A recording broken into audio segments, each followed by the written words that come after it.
Hello and welcome to the latest episode of the Addicted to Cars podcast with me, Scott Newman, and my co-host and fellow automotive journalist, Stephen Otley. Welcome, Stephen. Hey, Scott. How's it going? It's going very well. Excited to talk cars this week. We've got a lot to get through. It's been some big news. We're going to do some news, some reviews. We're going to do a little tow car, track car combo for classifieds. Throw some stuff at each other. And then for motorsport, we're going to do Should Motorsport Self-Police, which is off the back of a little incident between our good friend Shane Van Gisbergen and his good friend Austin Hill in NASCAR on the weekend. Anyway, let's start with the Ferrari 12 cilindri Manuale. How was my Italian there? Si, grazie. very good. Which, again, it's another one for the file of Italian names that sound quite good before you translate them, because it is the 12-cylinder manual. Yep. They didn't really push the boat out Up on there the with, name there. Up there with the Ferrari. Yeah, the Ferrari, that's right. Okay, I have, people have probably seen this, but before we get into the nitty-gritty, I have two questions for you, Stephen. Mm-hmm. Is it a real manual, and does it matter? No and yes. Okay. Yep. Expand. I think, look, so yes, I think the brief technical explanation is it's basically an automatic. It's an 8-speed dual clutch transmission, if I'm correct. Yeah, it's exactly the same gearbox as in the regular 12-cylinder. Yeah, but there's now a sort of a functionality where it acts like a 6-speed gated manual with a clutch pedal. Mm-hmm. But you can chop and choose between them. To me, it just doesn't... I get what they're trying to go for, but I don't understand, it just feels fake, it feels artificial. And I say this as someone who likes the fake transmission in the Hyundai Ioniq 5 and 6N. I think that kind of works in that sense. But isn't this the same thing? No, that's a Hyundai versus a Ferrari. And I think, frankly, there is a different standard. There should be a different standard. It's a Ferrari. It's iconic. And the fact that it's a gated manual and all that sort of stuff, that is part of what makes those Ferraris special. And again, it's part of the thing with partly be devil's advocate, but again, if it quacks like a duck and it looks like a duck, isn't it a duck? When you're driving it, won't you just...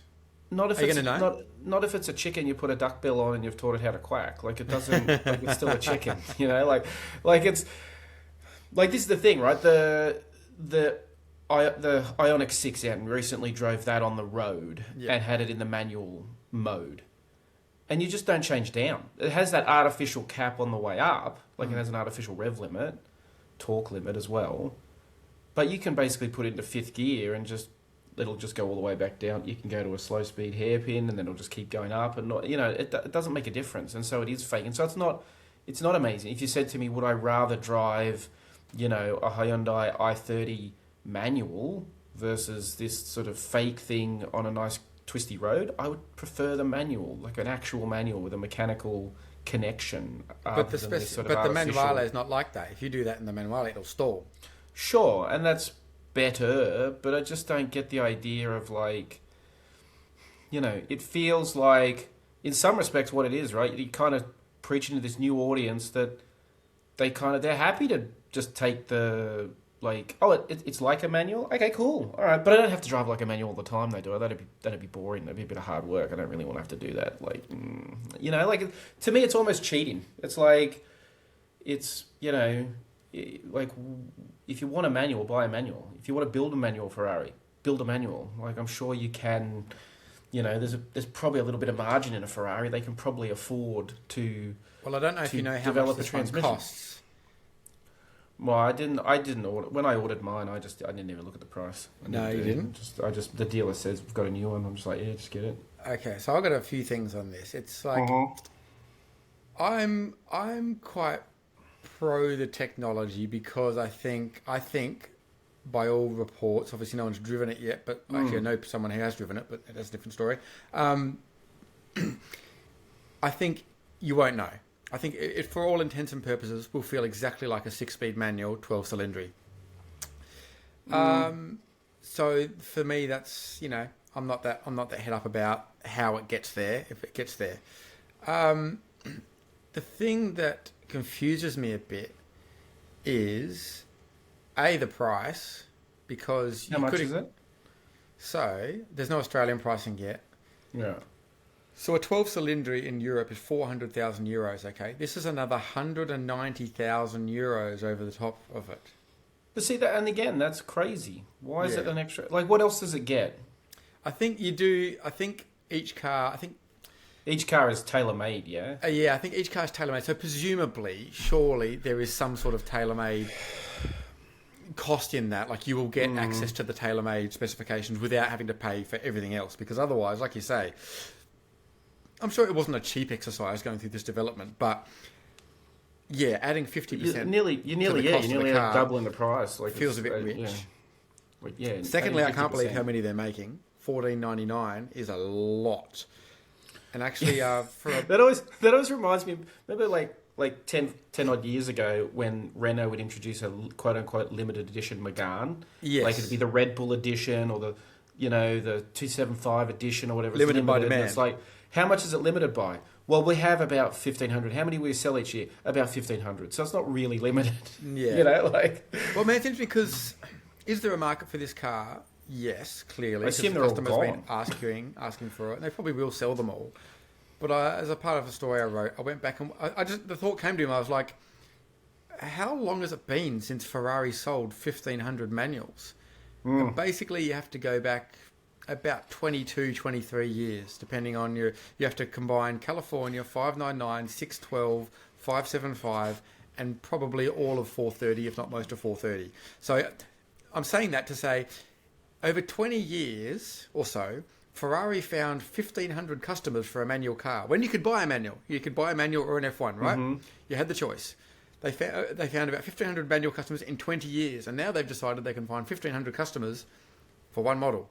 And the way Ferrari is, they wouldn't be building that many if they couldn't sell them all, I'm sure. But it just did surprise me. I expected $599, maybe $799 like the F80, but it's a big number.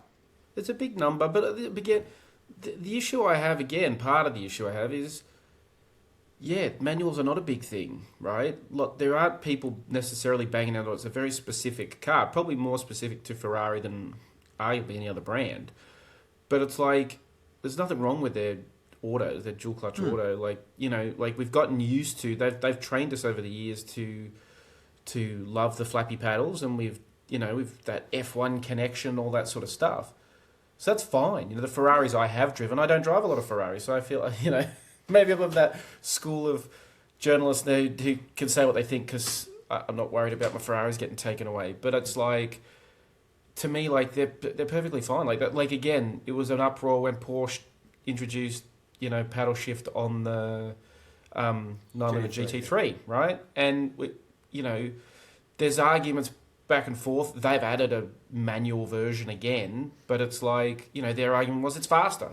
And I think, again, this sort of gets back to what we were saying about the Luce a few weeks ago. For me, as much as everyone sort of loves the interior, I actually don't like the interior, and I don't like elements of the Luce because they're retro, because they're slavishly retro, and that is the one thing Ferrari never does. They always look to the future. They always look to make the car faster, and that's what it should be. If the dual clutch with paddle shift is faster than a manual, then do that. Just do that. Don't try and pretend that this is also a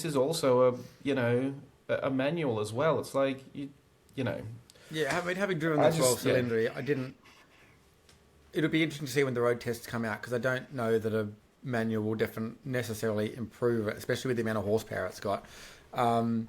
Again, our friend Jesse Taylor always had a rule that about 400 horsepower is kind of the limit of what you can have in a manual car enjoyably, and that's probably changed. A GT3 is fine with 500 horsepower these days and stuff like that. But the point's there, like, you have so much going on in, like, say, a Ferrari Testarossa. Mm-hmm.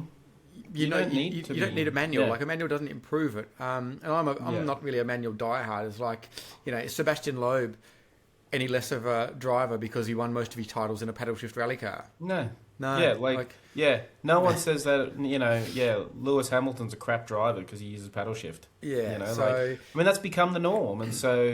But I do think the car is quite well judged in that, because, like I said, they found 1,500 manual customers over 20 years or whatever, so their customers don't actually want a manual. I think Ferrari customers don't actually want a manual. So now they get to have their manual. As I said, I wrote a piece about it. It's like they're going on the cavalcade. They're going out on the Sunday morning with their mates. Hey, look, I've got my Manuale. And then 85% of the time they can press D and they can just drive it. Yeah. But that's the thing. It's not really a manual in that sense. It's not. It's an automatic with a pretend manual shift. And here's what I would say. Ultimately, the big difference for me is I can pretend that I'm Lewis Hamilton on my computer simulator, which has paddle shift, or I can have a manual gearbox, or I've got a handbrake on it. I can pretend I'm Sebastian Loeb. But the difference is, much in the same way that this manual transmission is not connected to anything, my gaming setup is not connected to anything. It's just a computer game. It's a simulation, and this is a simulation. And it's like, to me, it's like sort of. Well, it's funny we've come full circle, hasn't it? Like the F1 shifts we were talking about, they were automated manuals. They're still manual gearboxes. It's just obviously with electro-hydraulic control. And now we've literally come full circle in that it's now an automated. It's a manualized auto. Yeah, it's weird, but. Yeah, look, we'll see. I still like to have a going one. So I'm always happy to drive Ferrari. Let's be clear. I'm not that I'm saying I don't drive. I don't typically drive Ferraris. I'm happy to drive them if they'd like me to. Let's move on to the other big news this week, which was the June sales results, in which BYD came within 243 sales of overcoming the mighty Toyota, which has held the number one spot for the last 20 years, 24 years, 23 years. Something like that. It's a lot. A lot of years. There's a couple of things here. The Tesla Model Y sold over 8,000 cars, a number that hasn't been seen since the heyday of the Commodore and Falcon. But the big one was BYD, which has been on a tear, but nothing like this, right? I guess I've got a few things to say about this, but what was your, initial reaction to seeing these numbers? Yeah, I mean, for me, I look at it and think, I am shocked. I am shocked that kind of how well BYD is doing, how quickly they have sort of surged. Like they weren't a top 10 selling brand last year. In 6 months they've gone from not being in the top 10 to clearly the second most popular car brand in Australia. Yes. It's massively impressive. There's no other way to say it. Like. The Shark is contributing a lot. That has worked wonders for them. Like it's if you'd asked me to put money on will a, plug-in hybrid, sort of more urban focused, ute from a unproven Chinese brand become one of the best-selling utes in the country consistently every month, I probably wouldn't have put a lot of dollars on it. It was a bold gamble. And it has absolutely paid off. But the car that is really, I think, doing amazing for them is the Sea Lion 7, their mid-size SUV. They sold 12,000 of them. Like, they're absolutely, having a cracker of a year. Like, it's sort of unbelievable how well they're going. Yeah, they've sold 12,500 this year, nearly 5,000 just last month. Like, it's absolutely, cemented itself in that incredibly, popular mid-size SUV segment, which has so many different offerings. That's where the Tesla Model Y sits. I think there's a lot of people. I'm sure you've written stories and you get all the comments about, you work with the CCP and all that sort of stuff. The reality is, Chinese cars are here. People buy them. They buy them not just because they're cheap. They offer pretty good value. That's the thing with the Sea Lion 7, for example. It's not like it costs, $39,990 compared to the Tesla's $50,000 or whatever. No, it's within the spitting distance. They're price competitive. So again, it's that thing. A lot of the legacy brands like to say, well, they're dumping cars here. They're not making any profit. It's like, but your car's the same price. So are you saying you're dumping you're not making any profit on them? Is that where the whole industry's going, or what? So I don't know. I think it's pretty clear. Maybe this is a breakout year for them. But like, I honestly didn't think we would see anyone get close to Toyota, and I still don't. I think Toyota is getting pretty feisty in terms of they are planning to for a really strong back half of the year. Like they're going to come back at BYD as hard as they can, and are pretty confident they're going to exceed their sales expectations. So, I don't expect BYD to be the best selling car brand at the end of the year, but it's impressive they got so close even for a month.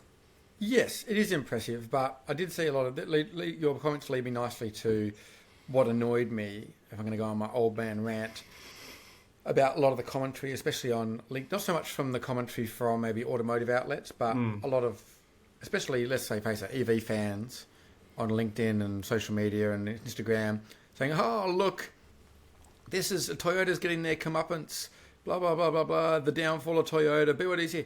Let's make this really clear, okay? This was an anomalous result for BYD. BYD said that. The managing director, Stephen Collins, said, we don't expect this result to happen again for a very long time. Yeah. In 2 years, they might well be selling 18,000, 20,000 cars a month again and battling Toyota. But I wanted to get some more info about this, so I called Mr. Paul Ellis, their PR guy, and said, look, just explain it to me. Because I've seen all this commentary about BYD is going to take over the world now, and I think that does BYD a disservice, right? Because then their sales go down again, and people go, "Oh, what's going on?" Or they're pumping their tires up artificially. It was a great result, and essentially, when the fuel crisis happened, everyone went into BYD dealerships and put an order in, right? Yeah. And then their APAC chairman came to Australia and said, we are going to deliver all these cars in the next 3 months. Mm-hmm. And as such, their factory got on board, and being a high-ranking executive, he pulled all the strings he could. Yep. They turned their factories around to prioritise Australia. They got, obviously, that big boat to come to Australia. Yep. And they had dealerships. They basically pulled every staff member in to do pre-deliveries and dealer handovers and everything like that. It was completely unsustainable, right? Everyone in the company did a great job to deliver all these cars to these customers rather than saying, thanks, guys, for your order. You can have it in December, or you can have it next February, which would typically be the case. So they've done a great job in getting all these cars delivered, but they can't do that every month, right? They're not set up to do that every month and stuff like that. So they'll probably go back to next month. Still a really good drop. They'll still probably be number 2 next month or number 3. Yeah, what I would say is, yes, do I think they're going to get within 200 cars of Toyota? No. I think that's a massive achievement, though, and I think it shouldn't be downplayed in the sense that, yes, I 100% get what you're saying, but I do think I would be absolutely shocked I'd be dumbfounded if BYD was not a top 5 selling brand at the end of this year. And frankly, I'd be shocked if they're not top 3. I mean, really top 3. They should be disappointed at this point. As we sit here in sort of July, they should be very, very disappointed if they are not top 3 by the end of the year. And I think they've said that's kind of their goal. And so, and I think there is, to a degree, it becomes a little bit self-fulfilling, right? Like you sell more cars, people will see more of those cars, and they'll get out there, and no doubt of that 4,700, C-Line 7s, especially with things like this, because people are going, BYD went above and beyond to get me my car earlier. I didn't have to wait. If they, I don't want to pick on Toyota. This might be incorrect, but if they went and got asked for a RAV4 FEV, for instance, like we saw in COVID, where it was like, you put an 18-month wait on your new RAV4. Like, well, BYD got me my car in 3 months or 2 months. So that's a good news story that rolls on. Yeah. But I think the C-Line 7 has been one of the more popular mid-size SUVs now since before the oil crisis. It has been building momentum for some time, and so if anyone is sort of thinking that BYD is a flash in the pan or that Chinese cars are a flash in the pan and that sort of stuff, that is patently not true. Like, they are here to stay, and they're going to become a pretty common sight on our roads, more common than they already are. Well, especially if they sell 18,000 a month. Well done, BYD. I just wanted to put some context around that. Great result. Don't expect BYD to be within a couple of percent of Toyota next month. And like I say, Toyota's gearing up. It's nice that someone's challenging them though. Pull the finger out. Let's see what they got. Well, yeah, I mean, I did write a piece. I want to see a 1988 Monaco Ayrton Senna lap now. I want to see them put it all on the line. See, well, this is the thing. 500,000 cars. I just spoke to John Pappas from Toyota, the sort of the local boss of Toyota, so to speak, and because I had somewhat called them out in a Cars Guide piece, I sort of suggested, but I sort of floated the concept that you have to be careful when you're number one. Holden was number one for a very long time, and they did get complacent towards the end, and that's accelerated their demise. I think if we look back at the history of Holden, is rebadging a bunch of Daewoo's when you had this amazing brand equity in Holden was not a great idea. We've seen Toyota take the tried and tested formula, right? Facelift the Hilux, facelift the RAV4, facelift the Camry. It's like, okay, cool. If that's what you want to do, that's okay. Like, maybe you feel like there's a certain, like Hilux, for example. Yes, it's now getting pretty old at its sort of core DNA, but it's still got a Hilux badge on it. It's got a Hilux badge on the back and a Toyota badge on the front. And tradies are not going to abandon them en masse. They're always going to be fairly popular. And it's still comfortably outselling the Shark 6. So they're all right there. RAV is still doing great. Obviously, they're sort of hamstrung at the moment because they can't actually sell to all different fleets, particularly government fleets, because they don't have an ANCAP rating. But, I just drove it. It's, to me, they've done a good job on that RAV. So, they've finally got a FEV coming. It is more expensive. I don't think I don't think it's going to be as easy as it has been in the past. I think it's going to get more competitive. It's going to get tougher. And so I think Toyota, they're not accidentally the biggest selling brand. They're making decisions for a reason. And so it'll be interesting to see how they go. So it'll be good. It's going to be a good contest. Some other legacy brands introducing EVs at a competitive price, and you've been driving one, the Mazda Sexy. I believe it's pronounced Suxy. Oh, is it? Sorry, that's the New Zealand pronunciation. Mazda 6e, not to be confused with the Mazda 6 no E. This is the return of the. Well, technically speaking, it's the return of the rear-wheel drive Mazda sedan for the first time since 1929. Yeah, hey, 1929. Look at you. There you go. 10 points for Scott.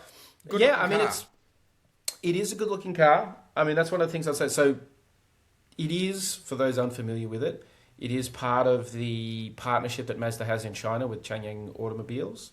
It's sold in other parts of the world. Well, it is built as a Deepal. Obviously, Deepal is a separate brand here, totally removed from Mazda. But Deepal is part of Changyang, and so it's shared. It's a shared platform, which means the technology is proven to a degree, the underpinnings. They're able to take advantage of that sort of Chinese technology, Chinese manufacturing. But they have given it a Mazda twist. It looks very much like a Mazda. The exterior probably more so than the interior. The outside maybe, not so much the inside. Yeah, the interior is... They insist that it's all Mazda, although really like this bit and that bit and this bit down here are sort of more Mazda, and there are a lot of elements that are carried over. But, if you're thinking, rear-wheel drive Mazda sedan, that's got to be like the best of a... is that like the Mazda 6 was a great, mid-sized sedan to drive. This one, not so much. It's fine. I'd say it's okay, or maybe a little bit, better than okay. Like for holistically, doesn't have a lot of zoom about it. It's not as zoom as you would like a Mazda to be. It could certainly be better. There are certain safety systems that, it is a bugbear of certain brands, particularly Chinese brands. A lot of these active safety systems are what I would call enormously infuriating and make you want to drive a car into a tree. But thankfully the car warns you, gives you like really important warnings, like sharp curve ahead all the time. Like, even if there is a sharp curve or not a sharp curve. And not in a fun N-car way. If there's a sharp curve somewhere up ahead, somewhere in the distance maybe. It's just, to me, it's like, quite frankly, if you need a safety system that says sharp curve ahead, okay, cool, good to know. Get a bus pass. Don't drive a car, because there is this amazing safety system a lot of other car brands have used since the dawn of the automobile. so people can detect a sharp curve ahead. It's called a windscreen. So it's this big piece of glass, and you put it in the front of the car so the driver can look through it, and you can see where the curves are going. So, look, it's great to have sensors. Technology is fabulous. You can't do that when you're looking at TikTok. I do. Yeah. So again, if that's the kind of car you're after, fantastic. But I think, look, overall, it's like it starts at like $49,990, right? It's the value proposition's there for sure. It looks like a Mazda. You're going to get Mazda service in the sort of the Mazda ownership experience. I can certainly see the appeal of it, no doubt. And frankly, Mazda needs it. The Mazda as a brand are not exactly. This will be a niche car compared to CX-6E. Surely. Yeah, CX-6E will come, and that will be its sort of SUV sibling. But we talk about Toyota and Toyota and BYD. I mean, BYD is embracing the Chinese concept of the new energy vehicle, the electric and plug-in hybrid. Toyota is they've got their multi-pathway. It's interesting. Both Toyota and Mazda have this quote-unquote multi-pathway strategy, right? Or, that's their slogan for it. And because they want to keep offering petrol and diesel what customers are buying. Mm-hmm. And that makes a lot of sense. But, nearly a quarter of Australian new car buyers chose an EV last month. So the idea of going, well, if you look at it, both Toyota and Mazda, a quarter of their lineup is not EVs. They don't have a lot of options. Yeah. So, I think in some regards they're going to have to play catch up at some point. And, at least the 6E is a step in that direction. Yeah, and they need that CX-5 hybrid ASAP. It's a good looking car. I'm sad that design-wise it's great. Super sharp. Maybe they can do rolling updates to. I know it's got the European tune, which is meant to be better, but hopefully they can do a bit of ossifying. It's just a bit firmer. And I don't know. I sort of have a bit of a problem with that. I don't know about you. It's probably a whole other conversation, but that concept of we take the European tune because it's firmer. And it's not necessarily the best result for Australian roads all the time. No, I think it gives us as a compromise. More dynamic, but speaking of dynamic EVs, yes. What have you been driving? I'm going to talk about some EVs, which is maybe not my typical thing, but I wanted to quickly, off the back of the Manuale conversation, talk about their new EV6 GT. So they've updated the Kia EV6 GT, bit of a niche car, but one of the headlines was, I think they've actually taken drift mode out of it, which is a bit sad, but it wasn't the best mode anyway. But they have put in the fake gearbox and the fake wheelbase. Oh, okay. So, which is not that surprising because it's kind of twinned with an Ioniq 5 and it's got similar motors and similar battery. EGMP, it's all in that EGMP platform. So I thought also be good, but it's actually a really good example of the tech in itself doesn't mean anything. It's how it's applied because it's no good. We've talked about it before, the Ioniq 5N, Ioniq 6N, the tech works really well in that, okay? It's enjoyable, it helps the car. This, they've just stuffed it up. It feels like you're driving a turbo diesel. Really? No, dead set. When you first drove a 335D or something like that with the paddles. Oh, yeah. So you were just constantly changing up at 3.8. And the thing says 6.5 on the dashboard because it's got the fake rev counter. Mm-hmm. But you're just going to keep grabbing gears in it so quickly. And I ended up turning it off because I'm it actually made the experience worse. So I just want to quickly mention because it's not just a catch-all of, it makes it better. It's how the technology is applied. Yes. Yeah. That is important. It's because it's the first 100%. One I've driven and went, you know what? This car is actually more enjoyable with it off. Yeah. But the car I want to talk about more is the presented by IM5 Performance, I think is its full name. It's called the IM5 Performance. The IM Motors presented by MG IM5 Performance. Yeah. Right. Okay. We're gonna get the full name in. Yeah. Sorry, MG, I got the name wrong. Thank you, Stephen. Have you driven this car? Very briefly. Okay. So I drove it for a week. And so just to be clear, this is for those who are unfamiliar with the very well-known brand IM Motors presented by MG. This is fancy MG. It's the Lexus to the Toyota. Yeah, which people understand. It is a remarkable thing. I'll do a post about this, I think, saying, but if you wanted to write the clickbait RIP legacy car makers, you should use this car, right? It has This is the flagship version. It has 572 kilowatts and 800 newton meters. Does 0 to 100 in 3.2 seconds. It has a 20-speaker stereo, heated and ventilated seats. It's a big car, 5 meters long, lots of space, big boot, every safety assist, every feature under the sun. It is an incredible bit of kit, and it's 74,990 drive away. It was 81,990 drive away, or 89,990 drive away when it launched. It's now 75 grand drive away. You know, I say this legitimately. It is 85 to 90% of the car of a Taycan Turbo at a 25% of the cost. Because the problem with a lot of these cars, like the BYD Seal Performance, for instance, got performance written on them. They're very fast in a straight line. You take them for a drive and they fall to pieces. This is actually good. It's like it's properly good. It's not you know, a dynamic wonder with touchy feely and stuff like that. But it handles the power surprisingly well. It is so fast. Like, it is properly unsettlingly fast. And it can also crab walk at low speed. Oh, can it? Did you do that? No, I didn't do that. The wheels can sort of turn opposite. And sure, there wasn't just the one you'd been driving after you'd driven it? Or? I may have hit a curb or two at like 120. Independent curb strike tests. The wheels did seem to point in different directions. No, they did a whole demonstration on it. That was one of the key selling points of it, was that it could do this thing, which frankly, not 100% sure what the purpose is.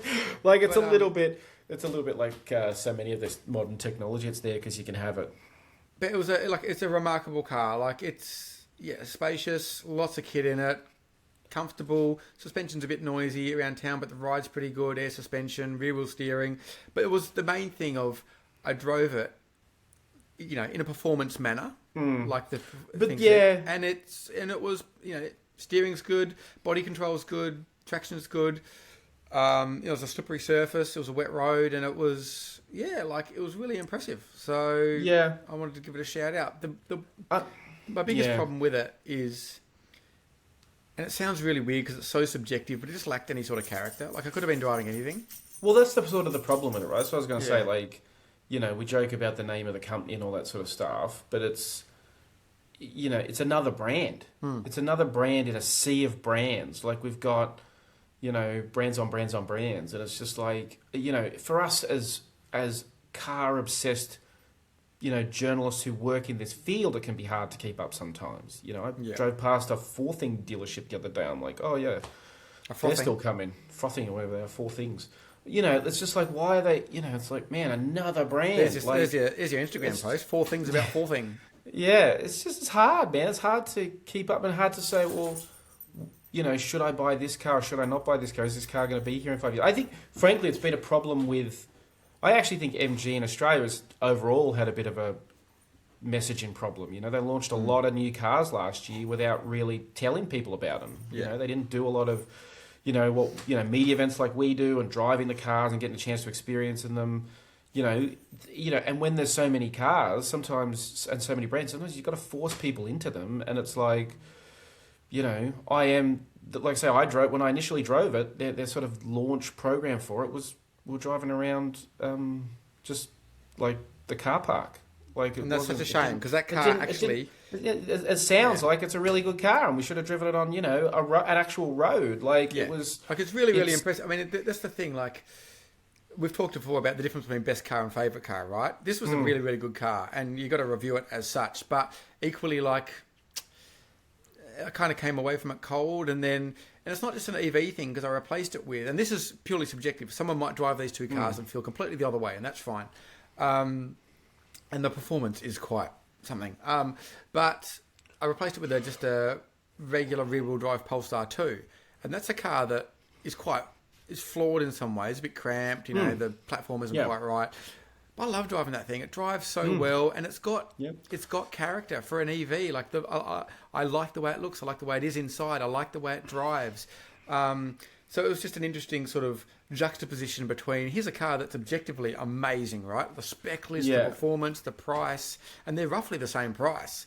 It should be a no-brainer, but I just really liked one rather than the other. So, but this sort of thing is like, you know, I'm not sure how much market there is for sort of the, you know, electric sports sedan, so to speak, at the moment. Yes. I think that's probably a catch. And so you look at, say, you look at the two cars. You look at a Mazda 6E at, 49,990, and this thing, even at 75 grand, you're talking $25,000 difference. Are you going to choose the tried, tested, familiar Mazda, or are you going to go and try the? Are you going to A, know that IM Motors exists, B, know that it's sort of the premium version of MG, C, go and find it at an MG dealership? It's kind of, there's a lot of steps to get there. They need to be pushing, frankly, a bit harder to make sure people do know about these things, because there's lots of good cars out there that I think are overlooked, and definitely the IM5 sounds like one of them.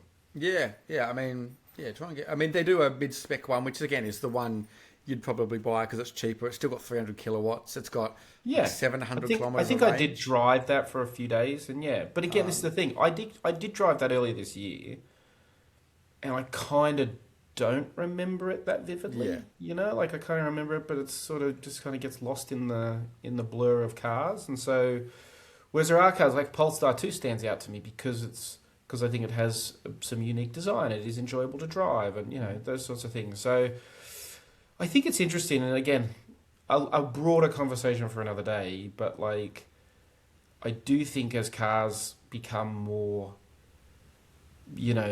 homogenous? The gap between the good and the bad are going to close up, and so we're going the technical side are going to close up, and so it's the emotional, the design, the other aspects that are going to take, take precedence in future. So anyway, it'll be interesting. All right. Well, let us know your thoughts on everything we've just said. I can't even remember. Brain dead. But let's move on to classifieds, where we're going to set. We did this a few weeks ago. So what we have here is we're going to give each other two cars, right? We're going to buy each other two cars. Depending on what we choose out of the first two, dictates what we get for the next one. Yes. So in this case, we are going to go on a track weekend, right? So we need a tow car, which can then tow our track car to the track. And what we're going to do is we're going to give each other a choice of two tow cars. Yes. And the tow car we choose dictates what track car we get. So, who wants to go first? Do you want to go first? Or do you want me to go first? I will go first because it's fun messing with you. So okay, so you want me to choose? No. So you choose. So you choose. Right. I will kick it off. What are my two tow car options? Your two tow cars, I will give you. You can either have the fabulous, because I just drove this, and so again I thought I'd include it because I just drove it. The Hyundai Staria Load, the fantastically futuristic looking van. I don't know. I didn't go into that level of detail because sorry. That's the level of automotive expertise we have on this podcast, ladies and gentlemen. I'm not actually giving you this car. Oh. It's just a game, Russ, a theoretical game, because I don't have the budget to buy you two cars. Well, you're sacked. We need to, if anyone would like to sponsor us so I could have the money to buy Scott two cars every other week, that'd be amazing. Excellent. Hit us up on okay, Staria Load or... Yes, or, again, to keep it topical, BYD Shark 6. Which does have a towing capacity, which I do know has a towing capacity of 3.5 ton. Because okay, so the new performance. Recently towed with it. The Staria, I'm going to find out what the Staria Load towing capacity is. Staria Load or BYD Shark. Yeah, so you could choose between I thought I'd give you a choice. I thought I'd give you a choice between a van or a ute. I know you can tow. I've definitely seen Starias towing. Oh, definitely. I'm all in on the van instead of ute, and that's why I'm going to choose the Staria. A, because I think the Staria looks really cool. B, I'm all in on the whole Staria whole van versus ute thing. Vans are underrated, and I'd rather drive a Staria than a BYD Shark 6. So I'm going to cross my fingers that I've chosen wisely here. Okay. So hold on. Now I'm just double checking how much the car I've got. Yeah, okay. We're good. Yeah, we're good because you can tow it. I will give you, because I thought you might get suckered in by the Staria because it is a good car, and I thought you might get suckered in by the choice of potentially an i20N, which I did just drive. But instead, your track car will be a Hyundai Ioniq 6N. Oh, that's not too bad. That's pretty then you have your little futuristic design family, and then you can save your battery, tow it to the track, right? Max track attack, boom, tow it back. That's a really good idea. We're burning diesel and electricity. Yeah, that's cool. Well, they do a hybrid one now, don't they?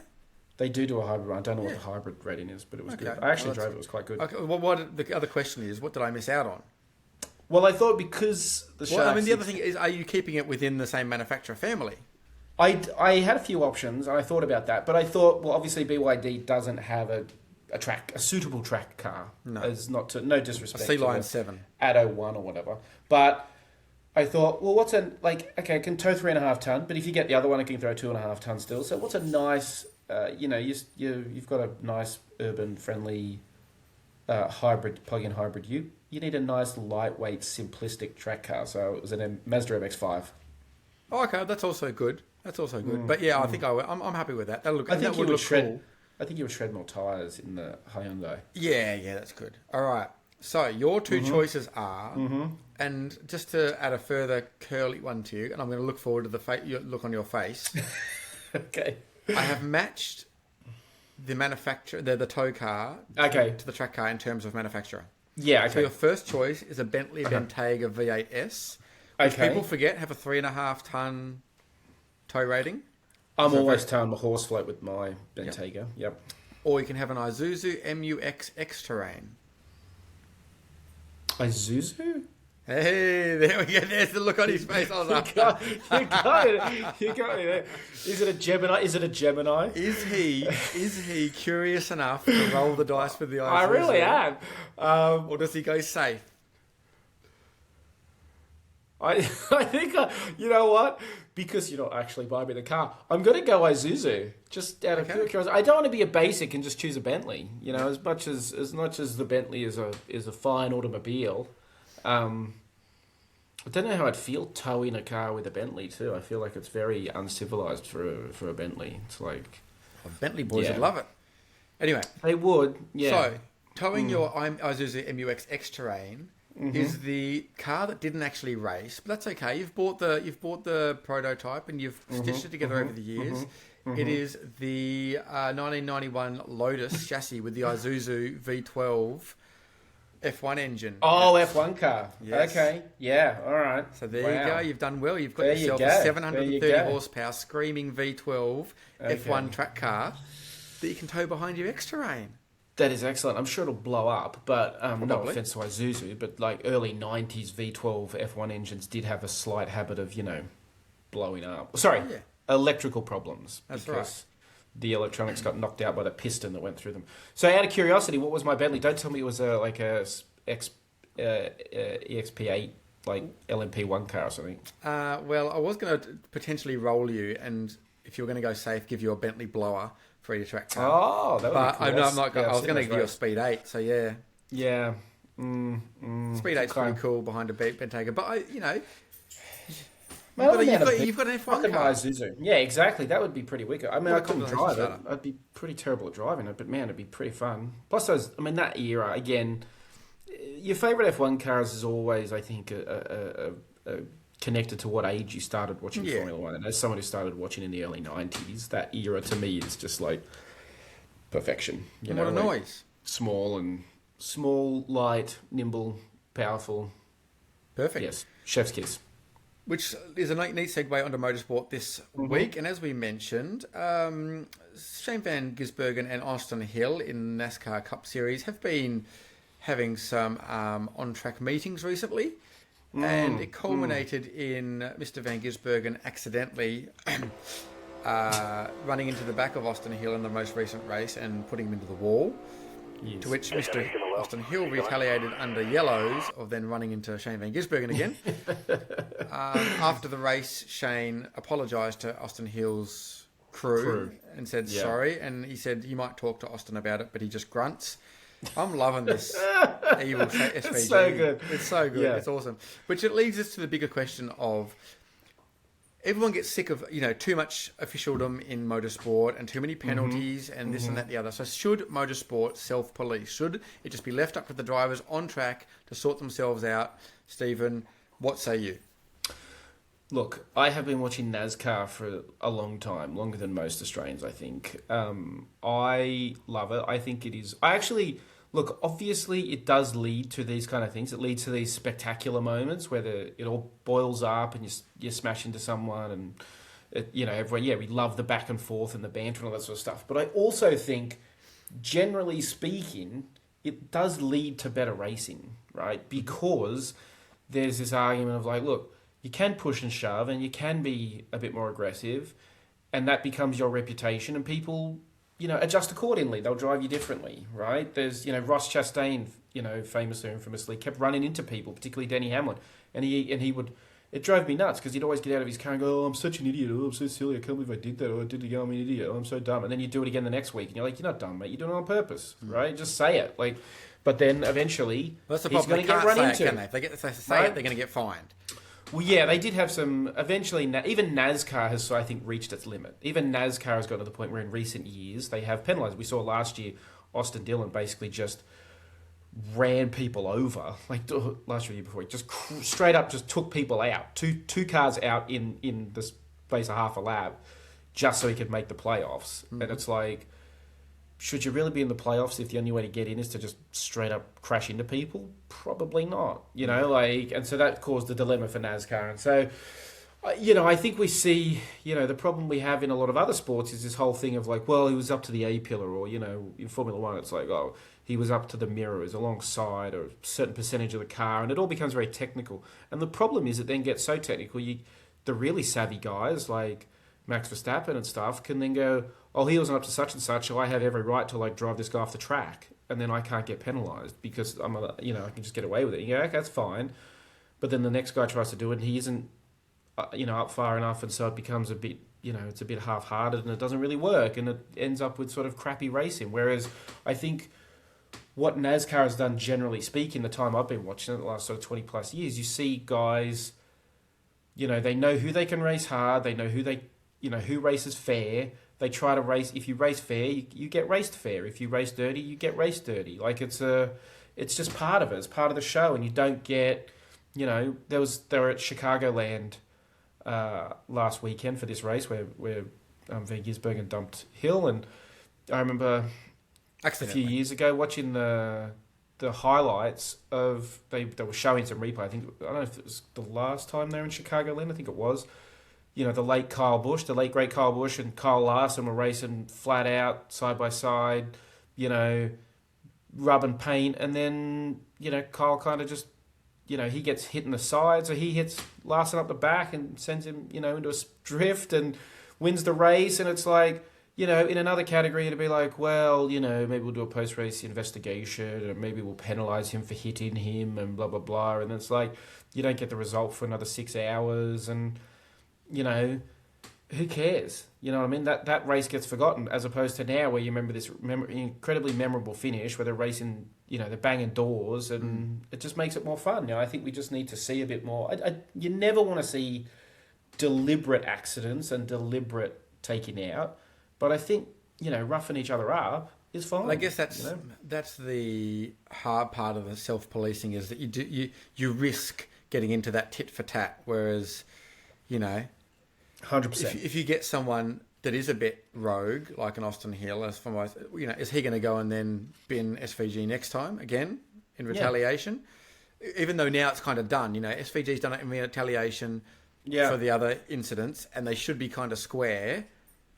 But then if Austin doesn't feel that way, and then we keep going back and forward. So it is hard. I mean, it sounds. I mean, in one respect, there's a lack of respect, right? You shouldn't, if you're a decent human being, you shouldn't just run people off the road. It's just not done. Some races don't see it this way. Like John Bower, for instance, I've had good conversations with him, and he's really known as a hard racer, okay? And his thing was, if you're going to go around the outside of me, I'm going to take the racing line and run you off the road. And I feel that's a bit like, if someone's skillful enough to get around the outside of you, you should give them a car width and 1 millimetre more. Yeah, that's it. Squeeze them, exactly. Put them right, but even maybe put their wheel on the deck. That's the risk they took. But you can't just take your racing line because there's someone there. So no, I think there's a very, very big difference between driving dirty and driving hard. If you can rub panels as long as you're not just hooking people and spearing them off. Yeah. Because the other thing to remember is, ultimately, this is dangerous. There's no guarantees. Yes, the sport's safer than it's ever been in pretty much every category, but there's no guarantee you hook someone, particularly in NASCAR. Dump someone, send them into a wall at 250 kilometers an hour. You could hurt them. and that's the thing. As a driver, you go, well, you're putting me at risk, and that's not cool. And then you do like there are certain drivers who over the years have become pariahs in the sport, and more often than not get sort of pushed out. And the other thing too, and the other element to it, and sort of what Van Gisbergen was alluding to is, drivers don't pay for the cars. Yeah. Like it's the team, and so you'll get. I no doubt, even if you're driving too hard and you're causing too many accidents and banging up cars, your team boss is probably going to at some point say, "Mate, you are tearing up way too much metal. You are costing us too much money. Race cleaner, race smarter." Like I say, I'm not advocating for, demolition derbies, but I do think there is something to be said for, let them race, let them sort it out a bit more amongst themselves. Like we've seen some instances this year, like even in supercars, that incident with was it Kostecki and Chaz over in New Zealand. Like I think that was a step too far. And I think there's certainly instances where I'm not saying it's a free for all, and I'm saying there's probably instances like that where officialdom does get involved and say, "Hey, mate, not on penalty." I think if you're deliberate, I think that's probably when NASCAR's... expect the car to disappear, right? Like I remember. No. Maybe it was at Barbagallo or something, a V8 Supercars race, and you see it all the time, especially in supercars. Like they'll give a bump, it'll unload the rear wheels, so then the car in front's slow, and they'll just keep bumping them, and then eventually they turn them around. It's like, well, you should get a penalty. Like you can't expect the car, if you've unloaded someone, they're going to be slower, so you can either go round them, but you can't go through them. You can't expect the car to disappear. And the same if they're on the outside, lean on them. Give them exactly the room and no more. But again, you can't expect them to act like they don't exist. So Well, there is a move in NASCAR circles, the bump and run, right? Which is to say, if you can get close enough to someone, you can give them a little tap, get them a little loose, and then you can get past them. I mean, now the modern car with more, aerodynamics has become more of a known quantity. You can pull air off the spoiler and stuff, and you can race that way. Mm-hmm. And that, to me, is great racing. But, the bump and run was always this thing of, like, well, you can unsettle... You never just dump them. That was always the thing. Like, Bristol was always a classic for it, right? Where you'd, occasionally, you would hit the car in front too hard. Yeah. And then, there's the inevitable, helmet throwing incident after the race or throwing hands or whatever after the race. But the clever guys will just give you a little nudge, loosen you up, and then...